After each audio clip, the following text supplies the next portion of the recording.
Are those supposed to be real? The question, dripping with the casual disdain of a man who had never known hardship, echoed in the sterile silence of Municipal Courtroom B. Judge Harrison Webb, a man whose tailored suit cost more than the beat-up Honda Civic that Tony Castellano had driven here, leaned forward over his polished bench, his eyes, cold and calculating, fixed on the old man standing before him for what should have been a simple parking violation. Tony Castellano, 81 years old, stood perfectly still. His back was straight despite his years, a testament to discipline forged in places this judge could not begin to imagine. He wore a simple blue work shirt, the kind that had seen decades of honest labor. Pinned to the left breast, just over his heart, were 4 rows of ribbons and a single distinctive medal hanging from a red, white, and blue striped ribbon. They were the source of the judge's amusement. "Your Honor," Tony's court-appointed attorney, a young man named David Martinez, began nervously, "my client's service record has no bearing on this parking citation." Judge Webb waved a dismissive hand, not even gracing the attorney with a glance. His eyes remained fixed on Tony. "I'm sure it doesn't. I'm just curious about the hardware store collection your client is wearing. Quite impressive for a man who can't seem to read a no parking sign." He leaned back in his leather chair, savoring his position of power. "Let me guess, you bought them at a flea market. Little costume jewelry to impress people at the senior center." The small gallery, mostly filled with people waiting for their own minor violations to be called, shifted uncomfortably. A few snickers could be heard from the younger crowd in the back, but most stared with a mixture of pity and second-hand embarrassment. Tony Castellano said nothing. His dark eyes, still sharp despite his age, were fixed on the American flag hanging behind the judge. He wasn't angry. He wasn't insulted. He seemed to be somewhere else entirely, a place of profound and unshakable calm. "I asked you a question, sir," the judge pressed, his voice rising with theatrical authority. He enjoyed this, the small-town power of his position, the ability to humiliate people under the guise of judicial procedure. "Are you going to answer me, or are you as deaf as you are delusional?" David Martinez stood straighter, his face flushed with anger. "Your Honor, this is completely inappropriate. Mr. Castellano is a veteran and deserves our respect." "Respect is earned, Counselor," Webb shot back, his voice like the crack of a whip, "and pinning on a chest full of costume jewelry doesn't automatically earn it in my courtroom." He pointed directly at the most prominent medal, especially that ridiculous fake. "Do you have any idea what the Medal of Honor represents? The blood and sacrifice it stands for? You wearing that replica is a slap in the face to every person who ever served honorably." As Judge Webb spoke, the sterile wood-paneled courtroom seemed to dissolve around Tony Castellano.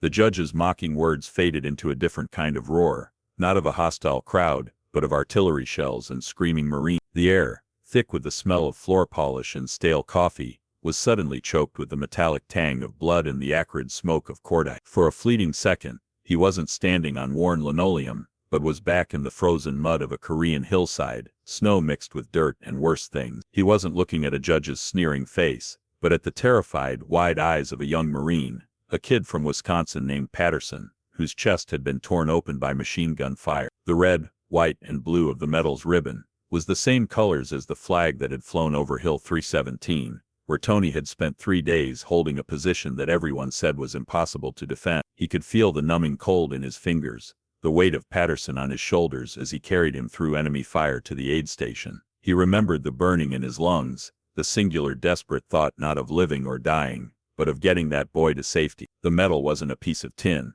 It was the weight of 23 Marines who had made it home because one old sergeant from Brooklyn had refused to give up. The memory vanished as quickly as it came, leaving Tony back in the silent, tense courtroom. He blinked slowly, his composure unbroken, though his breathing had become slightly deeper, more measured. Judge Webb continued his performance, unaware that he was desecrating something sacred.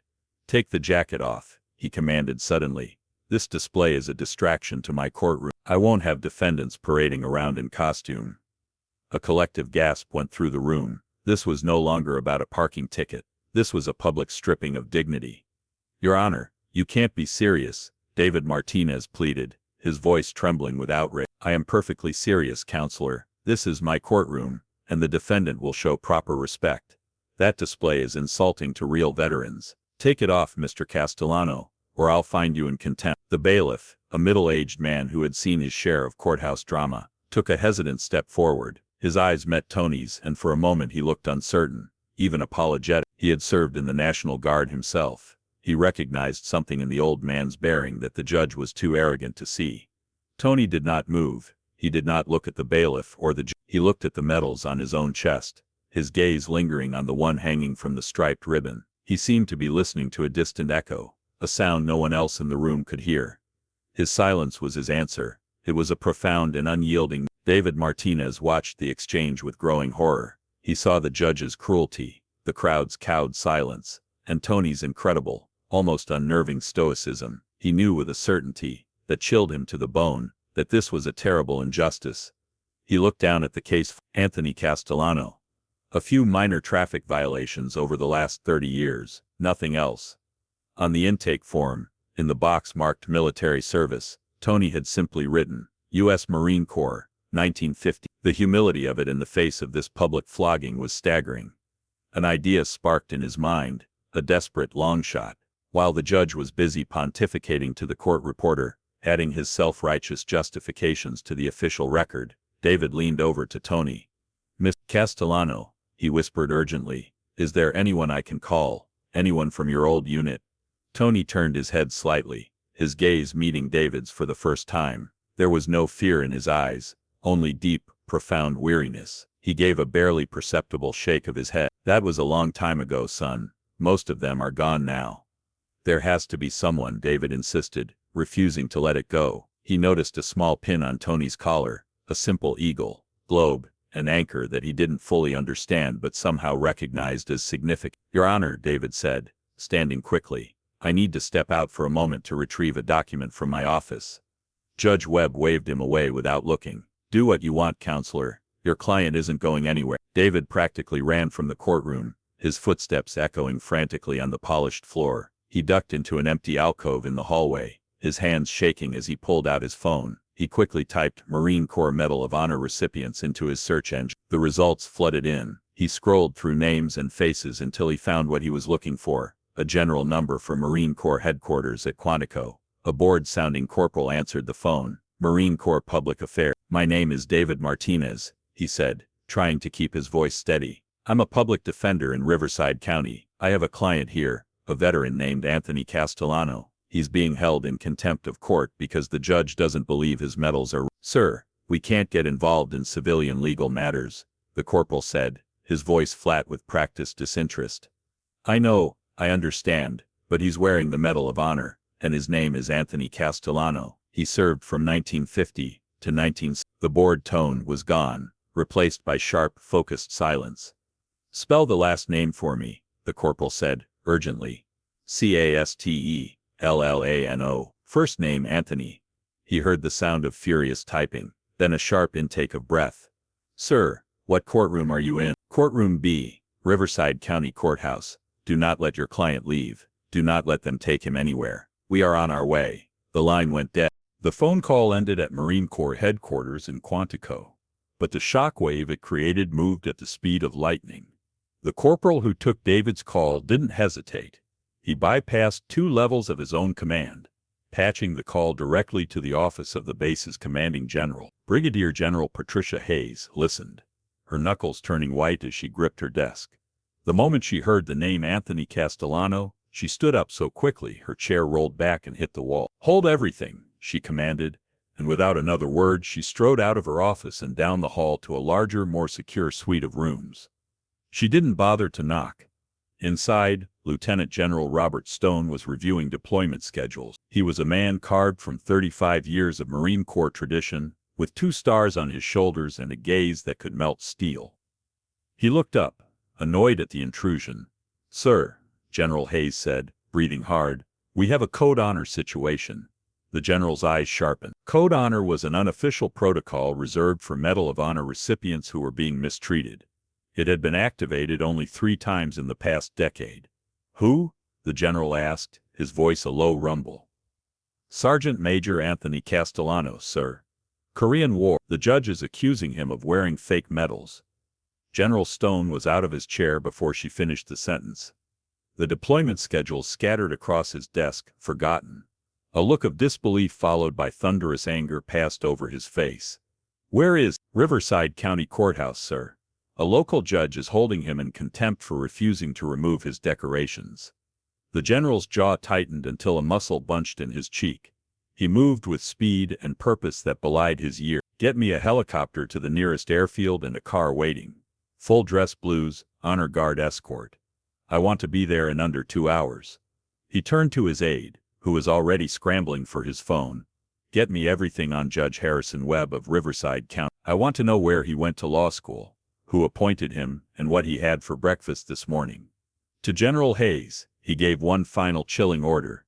And get the commandant on the line. Tell him a national treasure is being publicly humiliated by a man who doesn't deserve to shine his boots.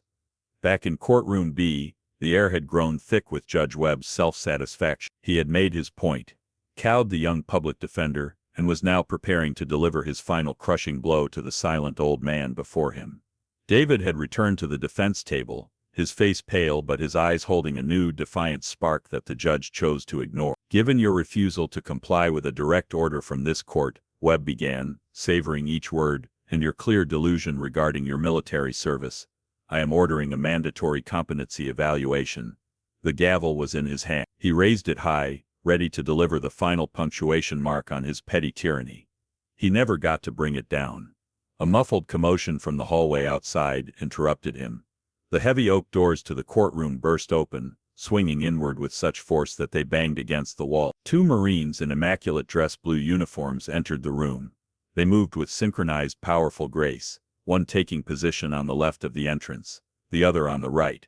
They stood at perfect attention, their faces impassive, their eyes fixed straight ahead. The courtroom fell into stunned, absolute silence. Judge Webb froze, his gavel still held aloft, his mouth slightly agape. Then a third figure entered. He was tall and broad-shouldered, his dress blue uniform perfectly pressed, the jacket glittering with its own impressive array of ribbons and medals. 2 silver stars gleamed on each of his shoulders. It was Lieutenant General Robert Stone. He didn't look at the judge. He didn't look at the gallery. His eyes, sharp and intense, scanned the room until they found their target. He began to walk down the central aisle, his polished dress shoes making measured, deliberate sounds on the tiled floor. Click, click. Each step was an indictment. Each step shifted the balance of power in the room. The air crackled with an authority that made the judge's posturing seem like a child's tantrum. General Stone stopped directly in front of the defense table, less than 3 feet from Tony Castellano. For a moment, the 2 men just looked at each other. A universe of shared understanding passed between them in that silent gaze. The general's hard face softened with a look of profound respect and something approaching reverence. Then, in a move that sent a shockwave through the entire courtroom, Lieutenant General Stone snapped to the sharpest, most precise position of attention of his life. His right hand came up in a salute so crisp, so perfect it seemed to cut the air. His gloved fingers touched the brim of his cover. His arm formed a rigid line of respect. Sergeant Major Castellano, the general's voice boomed clear and strong, filling every corner of the silent room. It is an honor to be in your presence, sir. He held the salute, his eyes locked on Tony. Slowly, as if rousing from a long dream, Tony Castellano straightened his shoulders. The weariness seemed to fall away from him, replaced by an echo of the Marine he had once been. He brought his own hand up, the movement stiff with age but no less precise, and returned the salute. Judge Webb finally found his voice, sputtering with confusion and outrage. What is the meaning of this? Who are you? I am in the middle of a judicial proceeding. General Stone slowly lowered his hand, but his eyes never left Tony. Only after Tony had lowered his own hand did the general turn his head. He pinned Judge Webb with a gaze so cold and furious it seemed to drop the temperature in the room by 20 degrees. The meaning, Your Honor, the general said, his voice dangerously quiet, is that you are in the presence of a hero of the Republic. General Stone took a step toward the bench, pulling a folded document from his inner pocket. You questioned this man's medals. Let me enlighten you. He began to read, his voice resonating with pride and controlled anger. Sergeant Major Anthony Castellano, enlisted United States Marine Corps, served with distinction for 24 years, 3 tours in Korea, 2 in Vietnam. He paused, letting the weight of that service settle in the room. Awards and decorations include the Purple Heart, 3 awards, the Silver Star, 2 awards, the Navy Cross, the Distinguished Service Cross. With each medal named, a new wave of shock rippled through the gallery. People were sitting up straighter, their faces showing a mixture of awe and shame. A local reporter in the back was recording frantically on his phone. "And this one," the general said, his voice dropping as he looked at the medal on the striped ribbon. "This ridiculous fake you so casually dismissed. This is the Medal of Honor, awarded to then Staff Sergeant Castellano for conspicuous gallantry and intrepidity at the risk of his life above and beyond the call of duty." The general's voice grew stronger, filling the courtroom with the weight of history. On November 15, 1951, near Chosin Reservoir, Korea, Staff Sergeant Castellano, with complete disregard for his own safety, single-handedly held a strategic position against an overwhelming enemy force for 14 hours, allowing his company to withdraw to safety. He folded the document, his movements sharp and deliberate. "This man's uniform holds more honor than this entire courthouse, yourself included. He is not a defendant. He is a national treasure, and your ignorance saw fit to humiliate him." Judge Webb's face had gone from red to a pasty, sickly white. He looked small and powerless behind his imposing bench. He opened his mouth, but no words came out. For the first time in his judicial career, he was utterly and completely silenced. The general turned back to Tony. "Sergeant Major, on behalf of the United States Marine Corps and a grateful nation, I apologize for the indignity you have been subjected to today." He then turned his icy gaze back to the judge, his voice dropping to a low, menacing tone. "As for you, Your Honor, you seem to have a problem recognizing American heroes. I would suggest you rectify that immediately." The general pulled out his phone. "I have already been in contact with your state's Judicial Conduct Commission, as well as the governor's office. They are very interested in today's transcript, and your conduct toward a Medal of Honor recipient." The finality in his voice was absolute. He had not just won an argument, he had dismantled the judge's entire world in less than 10 minutes. It was Tony who broke the ensuing silence. He placed a gentle hand on the general's arm. "Robert," he said, his voice soft but clear, "he's a man who made a mistake. A bad one, but everyone deserves a chance to learn from their errors." Tony looked up at Judge Webb, not with anger or triumph, but with surprising gentleness. "The medals aren't the point, son," he said, his voice carrying the quiet wisdom of a man who had seen the best and worst of humanity. "They're just reminders of moments when ordinary people did extraordinary things." He gestured to his chest. "Every ribbon here represents Marines who didn't come home. Boys from Ohio and Texas and California who gave everything so others could live. The honor isn't in wearing these, it's in remembering what they cost." As Tony spoke, the image of the courtroom dissolved for one last fleeting moment. He was no longer an old man facing a hostile judge, but a young sergeant in a frozen foxhole, sharing his rations with a wounded Chinese soldier who couldn't have been more than 17. The boy's eyes were wide with fear and pain, but when Tony gave him water from his own canteen, something like gratitude flickered there. The honor wasn't in the fighting, Tony had learned that day. It was in remembering that even enemies were somebody's son. "Respect isn't something you demand with a gavel," Tony continued, his eyes meeting Webb's. "It's something you give freely to every person standing in front of you, whether they're a general or a garbage collector. That's the only lesson here that mattered." Judge Webb sat in stunned silence, the weight of his error finally sinking in. The man he had humiliated, had accused of fraud, had ordered to strip off his decorations, was a legitimate American hero whose service had been paid for in blood and sacrifice. Webb began, then stopped. Words seemed inadequate for the magnitude of his mistake. General Stone consulted his watch. "Your Honor, I suggest you dismiss all charges against Sergeant Major Castellano immediately. Furthermore, I expect a formal written apology to be delivered to his residence within 24 hours. He paused, his gaze never leaving the judge. "The alternative is to face a formal investigation by both the Judicial Conduct Commission and a congressional inquiry into your treatment of America's most decorated veterans." The choice was clear. Webb's career, his reputation, his future, everything hung in the balance of the next few seconds. "All charges dismissed," Webb said quietly, his voice barely audible.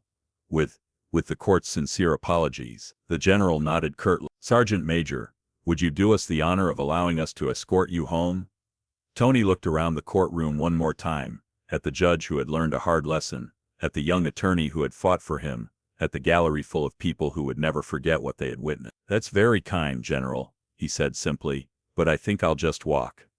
It's a nice day, and I could use the fresh." With that quiet dignity that had defined his entire life, Tony Castellano walked out of the courtroom, leaving behind a room full of people who had been forever changed by witnessing true honor.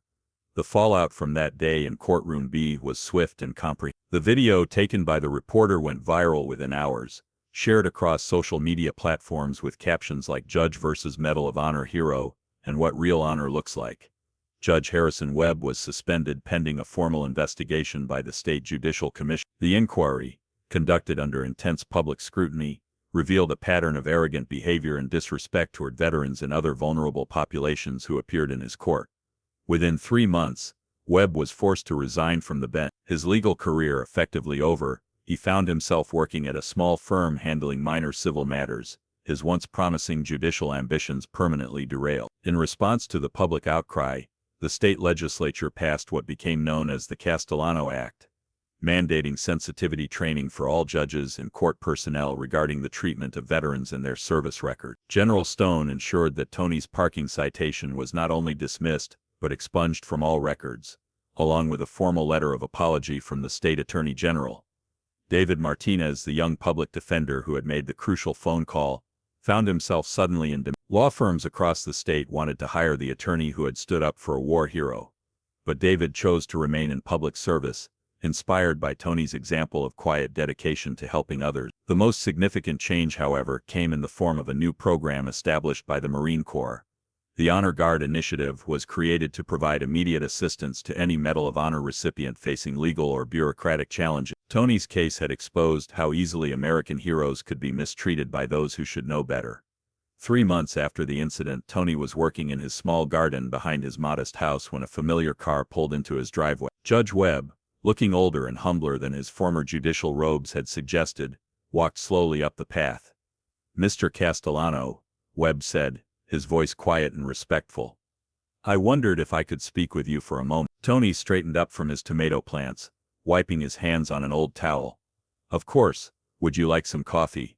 They sat on Tony's small back porch, two men from different worlds brought together by one man's failure and another's forgiveness. "I've been thinking about what you said in the courtroom," Webb began, "about respect being something you give freely. I realize now that I spent years on the bench thinking my position gave me the right to judge people's worth."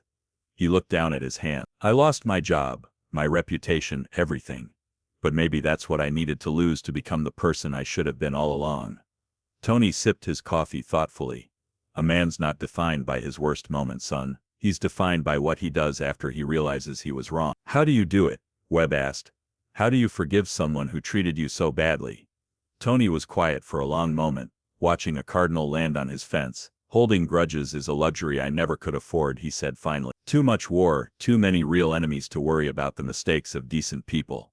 In the months that followed, Tony found himself in an unexpected role, not as a celebrity or media figure, which he steadfastly refused to become, but as an educator. Schools, veterans organizations and civic groups began requesting visits from the quiet hero who had shown the nation what dignity looked like under fire. At Roosevelt High School, Tony stood before a packed auditorium of teenagers who had initially been skeptical about another old guy war story. But something about his presence commanded attention. "You probably think being a hero means doing something big and dramatic," he told them, his voice carrying to the back of the room without need for a microphone. "But most heroism is small stuff. It's treating people with respect when you don't have to. It's doing the right thing when nobody's watching."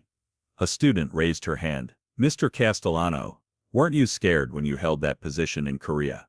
Tony considered the question carefully. "Terrified," he admitted. "But fear isn't the opposite of courage. Fear is what makes courage necessary. If you're not scared, you're probably not doing anything important enough to matter." Another student called out, "What do you think about people who fake military service?" The auditorium grew quiet, waiting for his response. Tony's expression remained calm. "I think they're usually people who feel empty inside, who want to be part of something bigger than themselves. That's not evil, that's human. The problem isn't wanting to belong, it's lying about how you got there." He paused, looking across the sea of young faces. "Every one of you has the chance to earn real honor every day, not by wearing medals or uniforms, but by choosing to do hard things when it matters, by standing up for people who can't stand up for themselves, by keeping your word even when it costs you something." After one such presentation at a veterans hospital, a young soldier who had lost his leg in Afghanistan approached Tony. "Sir," the soldier said, "I feel like I'm broken, like I'm not the person I used to be." Tony studied the young man's face, the pain, the uncertainty, the fear that he was damaged beyond repair. "Son," he said gently, A broken bone, when it heals right, is stronger than it was before. Same thing can be true for people if you let it. But how do you know if you're healing right? You start looking for ways to help other people heal, Tony replied. The wound becomes the place where light gets in, if you're brave enough to let it. These conversations became Tony's true legacy. Not the medals on his chest, but the wisdom he shared with those who needed to hear that heroes weren't born. They were made through countless small choices to do better, be better, and help others along the way. The quiet dignity he had shown in that courtroom became a template for how to face adversity with grace, teaching a new generation that true strength isn't about never falling down, but about how you get back up. 2 years after the courtroom incident that changed his life, Tony Castellano sat in his favorite chair on his back porch, watching the sun set over the California hills. At 83, he had settled into a routine that brought him peace. Morning coffee, afternoon gardening, evening reflection. The mail had brought another invitation to speak, this one from the Pentagon itself. The Secretary of Defense wanted him to address a gathering of senior military leaders about leadership through humility. Tony set the invitation aside with the others he had politely declined. He had said what he needed to say. Now it was up to others to carry the message forward. A car pulled into his driveway. David Martinez, now working as a prosecutor, but still making time to visit the man who had taught him what justice really meant. "How are you doing, Mr. Castellano?" David asked, settling into the chair beside him. "Can't complain," Tony replied with a small smile, "though I might anyway, just to keep in practice." They sat in comfortable silence for a while, watching the evening light fade across the garden. Finally, David spoke. "I heard Judge Webb is working with a veterans advocacy group now. Pro bono legal work for soldiers facing bureaucratic problems." Tony nodded approvingly. "Good for him. Takes courage to rebuild yourself after you've been knocked down." "Do you ever regret it?" David asked. "Not fighting back harder. Not making a bigger deal about what happened?" Tony considered the question carefully. "Son, I learned a long time ago that the loudest voice in the room is usually the emptiest one. Real strength doesn't need to announce itself." A young neighbor kid rode his bicycle past the house, calling out a cheerful "Hi, Mr. Tony," as he passed. Tony waved back, and David saw something in his expression that reminded him why he had been drawn to public service in the first place. "You know what I'm proudest," Tony said eventually. "It's not any medal or commendation, it's that kid who rides by here every day, and the teacher who sent me a thank you note, and the young Marine who called to say something I told him helped him get through a tough time." He gestured toward the fading light. "The medals are about the past, but every day you wake up, you get another chance to be worth something to the people around you. That's the real honor, not what you did yesterday, but what you choose to do today." As darkness settled over the neighborhood, Tony reflected on the unexpected journey that had brought him from a courthouse humiliation to a platform for teaching the next generation. He had never sought recognition or acclaim, but life had a way of putting the right people in the right places at the right times. The medals in his dresser drawer would outlast him, but the lessons he had shared, about dignity, forgiveness, and quiet service, those would live on in the hearts and minds of everyone who had been touched by his example. Sometimes, Tony thought as he headed inside for the night, the best way to serve your country isn't with a rifle or a rank, but with the simple determination to show others what honor looks like when it's lived out one day at a time.